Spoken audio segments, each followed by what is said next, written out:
Welcome to मेडिफाइड pulse. आज हम पढ़ेंगे बॉन्ड ऑर्डर की छोटी सी ट्रिक। इसमें हमें दो इंपॉर्टेंट पॉइंट याद रखना है। अगर हमारा इलेक्ट्रॉन आता है 2, 6, 12, 14, 18 तो ये मॉलिक्यूल डायमैग्नेटिक होंगे। इसके अलावा अगर कुछ आता है तो वो पैरामैग्नेटिक होंगे। अच्छा, इनका बॉन्ड ऑर्डर भी याद रख सकते हैं। अगर इलेक्ट्रॉन 2 आया तो इसका बॉन्ड ऑर्डर 1, 6 आया तो 1, अगर इलेक्ट्रॉन 12 आया तो इसका बॉन्ड ऑर्डर होगा 2, 14 का होगा 3, 18 का होगा 1। तो आप कैसे याद रख सकते हैं कि इलेक्ट्रॉन अगर 2, 6, 12, 14, 18 है तो ऐसे मॉलिक्यूल डायमैग्नेटिक होंगे और इनका बॉन्ड ऑर्डर होता है 1, 1, 2, 3, 1। तो 2, 6, 12, 14, 18, 1, 1, 2, 3, 1। अच्छा, He2, Be2 और Ne2, यानी He2 में 4 इलेक्ट्रॉन, Be2 में 8 इलेक्ट्रॉन, Ne2 में 20 इलेक्ट्रॉन, ये एग्जिस्ट नहीं करते हैं और बॉन्ड ऑर्डर इनका क्या होता है? 0 होता है।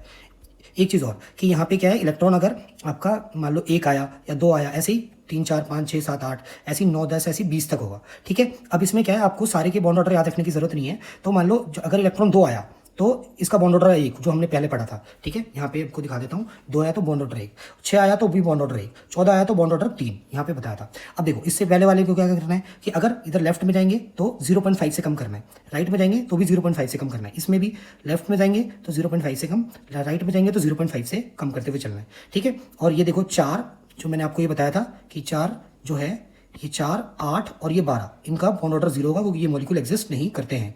ठीक है, और यहाँ पे इसका खास ध्यान रखना है कि अगर आया इलेक्ट्रॉन 14 तो इनका इसका बॉन्ड ऑर्डर होगा 3 और इसमें पूरा इधर 0.5 से कम करते हुए चलना है और इधर सेम इधर 0.5 से कम करते हुए चलना है। तो जैसे ये 3 है तो 13 है तो 2.5, 12 है तो 2, 1.5, 1, 0.5, सेम इधर की तरफ चलेंगे।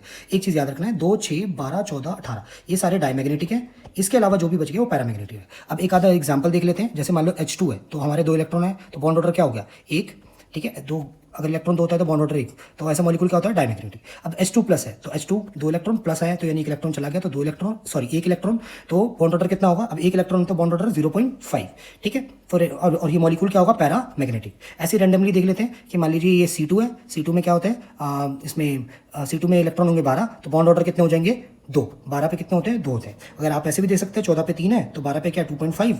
ठीक है, और ये 12 पे कितना हो जाएगा? 2 हो जाएगा और मॉलिक्यूल क्या हो जाएगा? डायमंड। CO2 पॉजिटिव देखेंगे तो इसमें इलेक्ट्रॉन 11 हो जाएंगे और 11 पे कितना होता है? 1.5 और ये पैरामैग्नेटिक। ठीक है, ऐसे ये CN है मान लो, तो इस 6, 7 और सॉरी 6 और 7 13, तो 13 कितना होता है? 2.5 और पैरा मैग्नेटिक।